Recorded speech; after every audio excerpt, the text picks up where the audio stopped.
So I'm going to tell you guys exactly what I do with my first calls.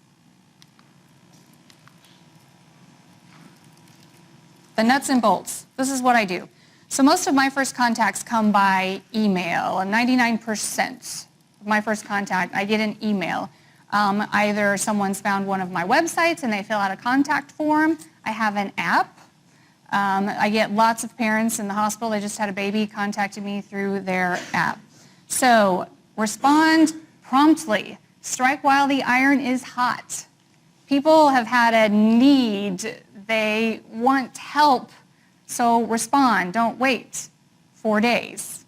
That's why I said I'm always working on vacation, because on my phone I access all my contact forms and emails, and I respond while they are passionate. Okay? I have a template email that I use to make sure I cover all points. It is brief. Yes, it's a template, but I personalize it for everyone so it doesn't look like this email that I just hit, cut, paste, click, and send. I always add information unique to the client. People always put something in their first email to me that I can pull from. Sometimes it might just be a photo. I get lots of photos from parents of kids with Down syndrome. This is my baby. They want acknowledgement that their kid is cute. And so they do. They'll send me a picture of their baby sleeping, and kids with Down syndrome have hypermobile joints, and they tend to sleep in positions that are not good for their joints. So, they'll be laying with their legs and they're folded over in half asleep, and they'll say, oh, this is my child, and aren't they so cute? And so I'll put something in the email. Oh, I remember when Ella used to sleep like that. That really takes me back. But I also, if I can put something in there to make the fire burn hotter, fan the flames, I do that too. So I might say, oh yeah, that takes me back. Ella used to sleep like that. And I had no idea at the time that the way she was sleeping might keep her from walking.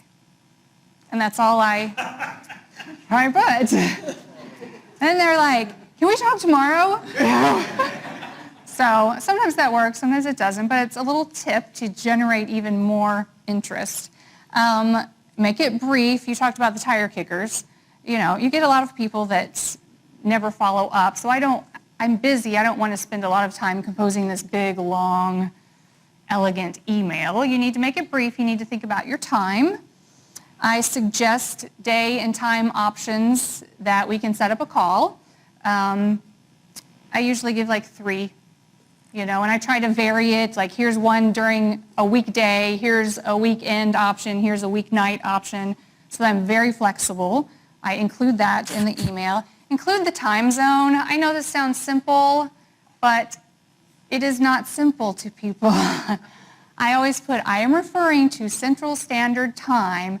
Please let me know what time zone you are in. I can't tell you how many times I've had people call me 4 hours early, or I have clients all over the world, or they call me 12 hours different from what I thought because they don't clarify the time zone. So please clarify the time zone. I mention, especially for my parents, that the initial call is complimentary. I have found that scares off a lot of my parents for some reason if they think I'm going to charge them if they call to talk. So I just say, we'll need 15 to 20 minutes to get to know each other, and it's complimentary. I always ask the client to call me. This is just a little thing I have, especially for my doctor clients who are calling me wanting advice with their career. I'm already starting to gather information from that first email and from that first phone call. And if a physician calls me late, I think, okay, that's something we're going to need to discuss if you're looking for a job. We may need to discuss etiquette. So I always have people call me. If they don't call, I wait 15 minutes and call them. Hey, it's Dr. Julia. We had an appointment scheduled. Is this still a good time to talk?